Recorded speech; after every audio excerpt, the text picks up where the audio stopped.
জানেন, সকাল হলেই শুধু একটাই চিন্তা, কি রান্না করব। এদিকে মেয়ের তো আবদার লেগেই থাকে। তারপরেও আলহামদুলিল্লাহ ঘরে তৈরি জিনিসগুলা ও খুব পছন্দ করে। এই যেমন ধরেন ডিম ভুনা, আজকে তার অনেক মজার একটা আইটেমের আবদার ছিল। তো আসসালামু আলাইকুম, কে কোথা থেকে ভিডিওটা দেখছেন অবশ্যই একটা কমেন্ট করে যাবেন। আর সকাল সকাল ডিম সেদ্ধ বসিয়ে দিলাম, এক গাদা ডিম একসঙ্গে। কেন? এই যে ভুনা করব। আমার মেয়েটা তো সকালবেলা একেবারে ডিম সেদ্ধ খেতেই চায় না। ওকে আজকে বলেছি ডিম সেদ্ধ দিব, ও কান্না শুরু করে দিয়েছে। তো যাই হোক, আজকে ভাবলাম এই কনকনে শীতের মধ্যে ডিমটা চুলায় দিয়ে একটু হাতটা গরম করে নিচ্ছিলাম। আর এদিকে দেখেন, যেদিন একটু ভিডিও করার জন্য ডিম ছিলতে যাই, সেদিনই দেখা যাচ্ছে ডিমগুলো ঠিকমতো সেদ্ধ হয় না।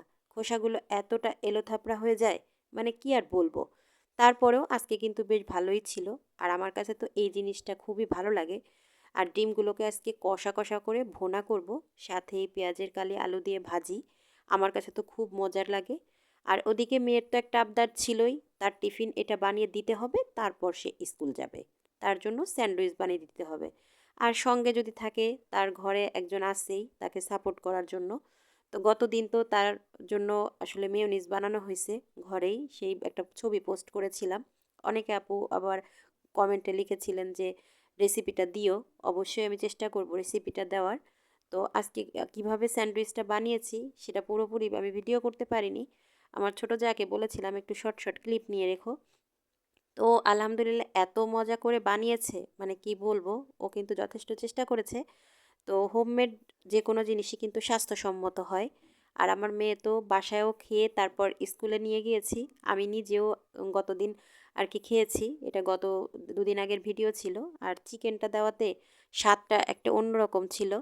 তো আমি কিন্তু একেবারে ঘরের তৈরি জিনিসই সবসময় প্রেফার করি বাচ্চাদের টিফিনের জন্য। আর আমার মেয়ে তো ভীষণ পছন্দও করেছে। ও তো বাসায় খেয়ে গেছে, সঙ্গে আবার মানে নিয়েও গেছে। আর আমার জন্য লাঞ্চ বক্সে আমি আজকে স্যান্ডউইচ নিয়ে গেছিলাম। তো আমি আবার পরে চিন্তা করলাম, এভাবে ডাবল লেয়ার না দিয়ে আমি 3টা পার্ট করে নিয়ে যাই, সেক্ষেত্রে একটু ভারী হবে এবং পেটটা ভরবে। তা আমি কিন্তু আমার জন্য এরকম করে মোটা করে নিয়েছিলাম। আর এদিকে ডিম ভুনাটা কিন্তু আমার যাই রান্না করতেছিল। আমি আজকে ওকে বলেছিলাম একেবারে গরুর মাংসের মতো কষা কষা করে রান্না করবে। তো আলহামদুলিল্লাহ বেশ ভালোই হয়েছিল। আর এভাবে ডিম ভুনা করলে আমার মেয়েটা দেখা যাচ্ছে একটু ডিমটা খায় আর ডিম ভাজাটা খায়। এজন্য ওর জন্য হলেও মাঝে মধ্যে আমি সপ্তাহে 2-1 বার ডিম ভুনাটা করি বেশি। তো এই তো। আর এদিকে আমার ভাজিও কিন্তু রেডি, আর ডিম ভুনাও কিন্তু কমপ্লিট। আর তারপরে তো মেয়ের টিফিনের জন্য এরকম স্যান্ডউইচ মজা করে রেডি করে দিলাম। আর ঘরের তৈরি জিনিস এভাবে বাচ্চাদের টিফিনে দিতে পারলে কি যে একটা শান্তি লাগে। তো কারা কারা ভিডিওটি শেষ পর্যন্ত দেখলে অবশ্যই একটা কমেন্ট করে জানাবে। আর তোমাদের বাচ্চারা কে কে পছন্দ করে স্যান্ডউইচ অবশ্যই কমেন্ট করে জানাবে। ধন্যবাদ সবাইকে।